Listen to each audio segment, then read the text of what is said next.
el depredador más sobrecogedor que haya encontrado el ser humano. El veloz, poderoso e incluso elegante asesino. En tierra, resulta humilde y grotesco. El monstruo del que burlarse, ridiculizado por los ignorantes que lo temían ciegamente.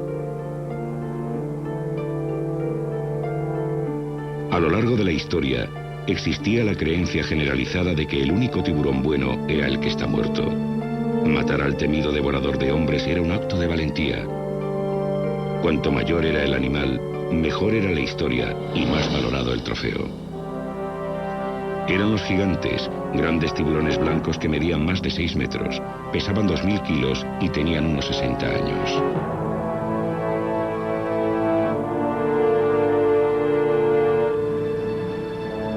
En la actualidad, a pesar de las leyes que protegen al gran tiburón blanco, muchos expertos opinan que quizás hayamos visto ya al último de los verdaderos gigantes. Víctimas de la pesca abusiva, los grandes tiburones blancos que inspiraron las leyendas puede que ahora solo naden ya en los mares de nuestra imaginación. Tiburón blanco. Tras los gigantes. La caza del tiburón blanco comenzó en una época en que la abundancia del océano parecía infinita y continuó en años más recientes, avivada por el frenesí de la película Tiburón. Pero no era una lucha equitativa. A pesar de su enorme tamaño, los tiburones eran fácilmente capturados con pesados anzuelos de acero, cadenas e incluso con caña y carrete. Aunque los informes sobre tiburones de 6 metros eran relativamente frecuentes, el gigante de Malta capturado en el Mediterráneo en 1987 se considera uno de los más grandes capturados hasta la fecha. Medía unos 7 metros y pesaba 2.250 kilos.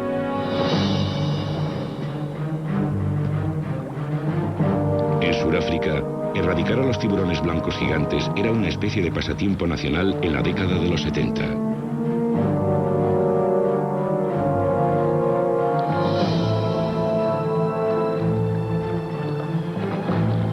En la costa de la bahía de Falls, un joven pescador llamado Daniel Schouman se convirtió en un experto cazador de tiburones blancos, haciéndose muy célebre tras librar a la bahía de 17 grandes tiburones blancos.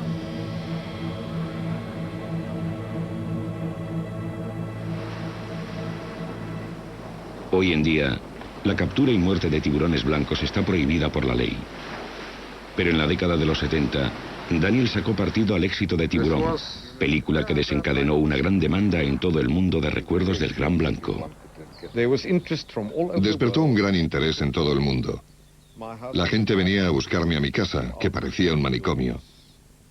Especialmente después de que Tiburón fuese estrenada, todo el mundo parecía volverse loco por estos animales. Con tiburones utilizados como cebo y contundentes anzuelos de acero, dio muerte a muchos excepto a uno.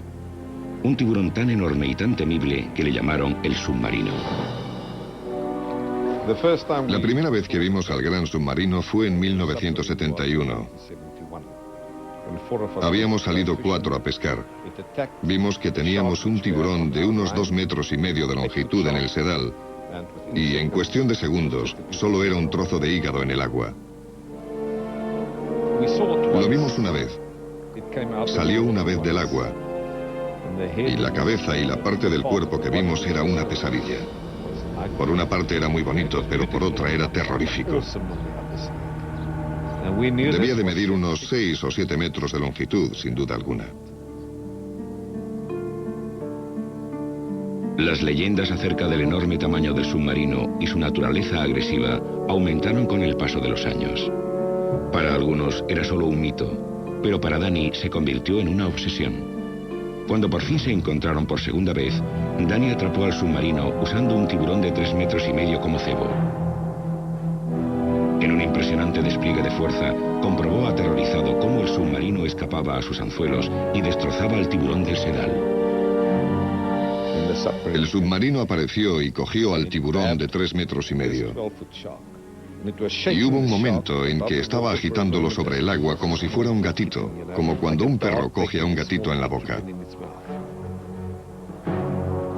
Pasaron años antes de que Danny y el submarino volvieran a encontrarse de nuevo, pero el resultado era siempre el mismo.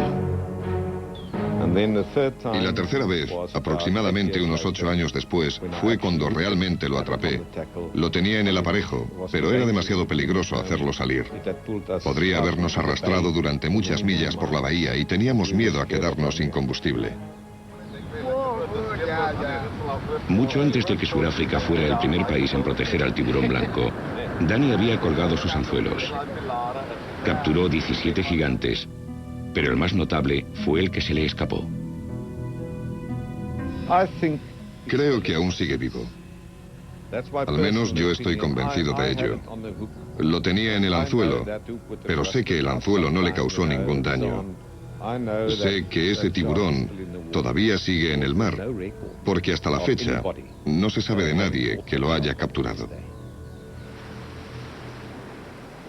Las aguas del Cabo de Sudáfrica tienen mala fama por sus violentas tormentas, naufragios y tiburones, convirtiendo a esta parte del océano en una de las aguas menos atractivas del planeta.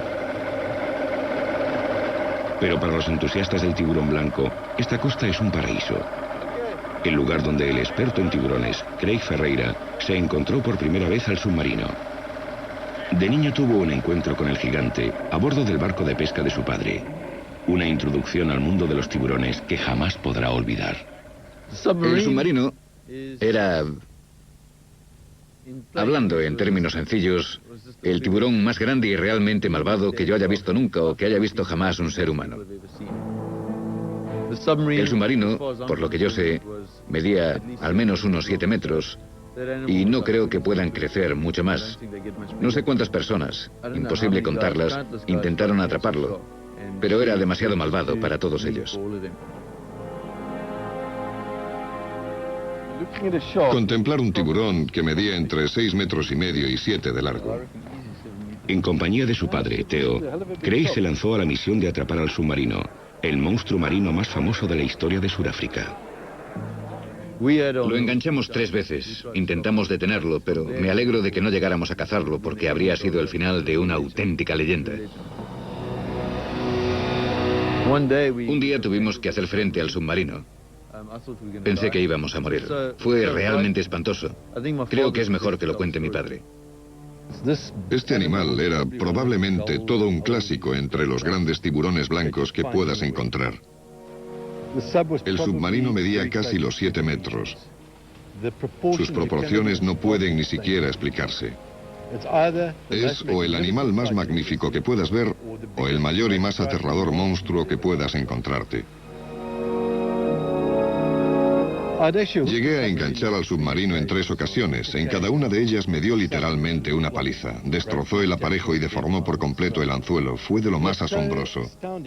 Tienes un equipo para pescar pez espada que consideras muy resistente y aún así este animal, con absoluta impunidad, deforma completamente el anzuelo y se aleja nadando. Los conocimientos sobre el gigante aumentaron con cada encuentro memorable. Para padre e hijo, el duelo final con el submarino supuso una lucha desesperada por sobrevivir. Apareció el submarino y nos golpeó entre los motores, y golpeó el barco con tal fuerza que casi me caigo por la popa. Me di cuenta de que estaba completamente decidido a liberarse del anzuelo que tenía enganchado en la garganta. Probablemente estaba muy enfurecido y muerto de miedo, y empezó a golpear el barco con tal violencia que parecía que éste iba a romperse por las juntas. Y en ese momento me di cuenta de que si no hacía algo enseguida íbamos a tener serios problemas. Así que corrí hacia la radio y por primera vez tras casi 30 años en el mar pedí socorro. Temiendo por sus vidas, Theo liberó al animal mientras él y Craig esperaban a que vinieran a rescatarles de su deteriorado barco. El submarino desapareció de la bahía de Falls tras el encuentro, dejando tan solo un legado de trozos de casco destrozado y anzuelos deformados. Asqueado tras tantos años de matanza, la opinión de Craig sobre los tiburones blancos cambió con los tiempos más ecológicamente concienciados. Era el principio de una vida dedicada a los tiburones. Abandonó la caza y se transformó en un protector y conservacionista.